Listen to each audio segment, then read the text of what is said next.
Hi, I'm Manas Kulkarni and my teammates Yadnik Bendale and Vedant Kedkar. We are Group 8 for Smart Devices ESE5190. So basically our project, as you can see on the screen, is SunDay. So basically SunDay is a wearable device which can be used for tracking wellness of a person. So as you can see here, this is our MVP, minimum viable product, which you can see here. So what we have done in this is basically using the Atmega 328P controller. We have designed a device which measures the UV radiation, UVA, UVB radiation. Along with that, it measures the natural and artificial light which is exposed to a person. And we have also measured the air quality index a person is being exposed to. So these are the main parameters which are being tracked.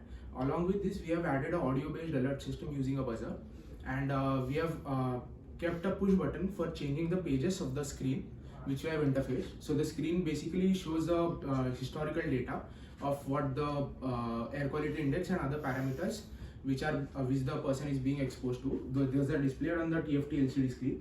So this is basically our project. So basically, what is the purpose of this project is that using these parameters we can track whether a person is being underexposed or overexposed, and based on that data we can conclude that if a person is healthy or not, and we can give suggestions for a better lifestyle. So that is done using thresholding. So basically the system is that we are using the Atmega 328P. It's connected to Bluetooth, and the Bluetooth is connecting it to a remote device like a mobile phone, and the data is being stored using Bluetooth, and then the data is transferred to Firebase. So basically the Firebase stores the time series data, and along with that we are plotting some values on the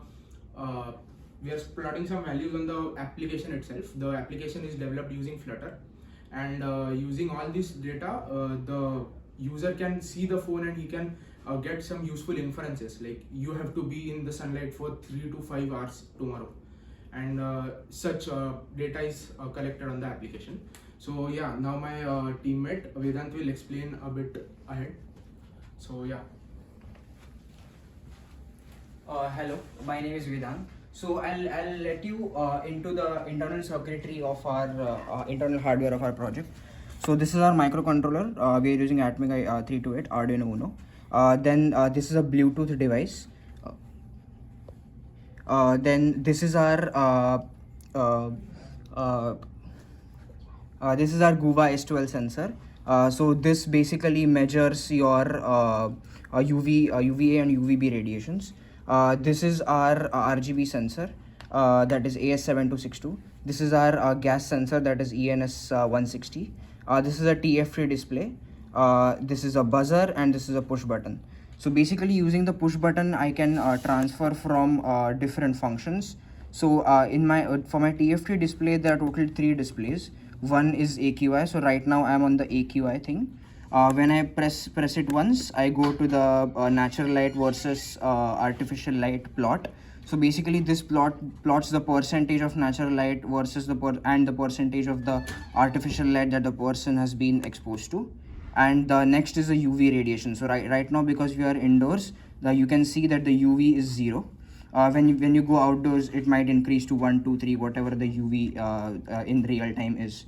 So basically the ES7262 and the ENS160 communicate to the microcontroller using the I2C drivers. So we wrote the I2C drivers in bare metal C from scratch, and also the UART drivers, because the Bluetooth communicates with the microcontroller using UART. Yeah, so now for AQI, my friend will blow air into the ENS sensor, so you can see how the value of the AQI increases.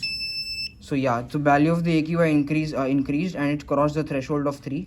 Because you've crossed the threshold of 3, the buzzer blew. So that is basically an audio-based alarm that the user is being exposed to a very bad quality of air. So now my friend Yadnik will continue with the further part. He'll explain the software part. So I'll be going over the wireless interfacing of the device. As we know, the interfacing is happening over Bluetooth serial with the HC05 module, and we're connecting it using a Flutter application. So we can see that we'll be using the Flutter application that we have developed. So we'll go from the beginning with the Flutter application. So you can see this is our Flutter application that we've developed for interfacing the device. We'll go to the home screen, proceed by the proceed by the connections. So we'll be connecting it to our device. The device that we want to connect to is our ESE05 module, which should be available shortly in a short time. And so this is our ESE05 module. We will be connecting it with our device. At the same time, what we will see is that the data will be going to our Firebase real-time database.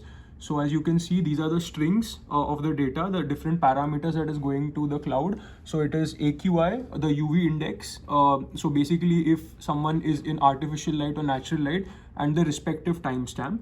Now coming to our app will be fetching the JSON data, and it will be plotting it in real time and providing inferences as well. So let's go to the AQI data, that is the air quality index. So for example, the air quality index, since it's indoors, it will stay 1, and eventually it will give different inferences based on the data, and these are the timestamps of the data points that we are getting. And like you can see my friend blowed into it, so like the AQI went up and the spike is pretty evident. We can also see at what point of time the spike was observed, or like what the data of AQI was. Going to the UV chart, the UV indoors is going to stay 0 always. At the same time, we are providing the user with some inferences based on the data. So since like it's indoors and the user is not getting any UV exposure, what we'll provide the user is that UV exposure is below the recommended level.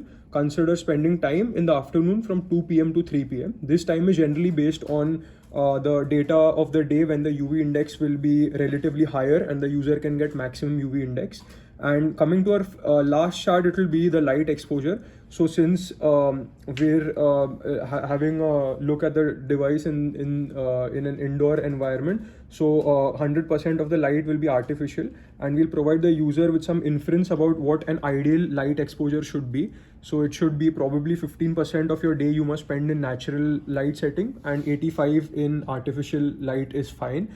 And at the same time, there'll be a short statement that will tell the user basically to consider spending more time outdoors to meet your natural light requirements. Also, the data can be fetched historically from here, and it is continuously being appended over here in a similar fashion. So this was it. This is our real-time database. At the same time, this is our Flutter application that we have built. So we'll be concluding our project. So basically, all the key concepts that we have covered here are ADC. That was for the GUVA S12 sensor, because we are fetching data through the ADC. Then we have also used the TFT. For the TFT we've used SPI. So SPI is covered. Then we have covered I2C for both the sensors. Then we have covered UART for the Bluetooth. We have also used timer interrupts. Timer interrupts we have used for the buzzer, the switch, and also for the sending the data to Bluetooth. So these are the concepts that we have covered.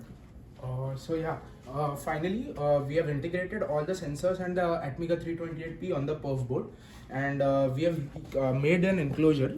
So basically the design of the enclosure was done using SolidWorks, and then a SLD PRT file was converted into the STL file, and we have manufactured the part on a 3D printer. We have kept the infill as 10%. So yeah, this was the hardware part of the project. And so yeah, you can see that this is the casing of the project, and we have kept some holes in the upper section of the enclosure, just so that the sensors can be exposed to the environment. Otherwise it would have been redundant to make an enclosure. So yeah, that's all, and yeah, thank you.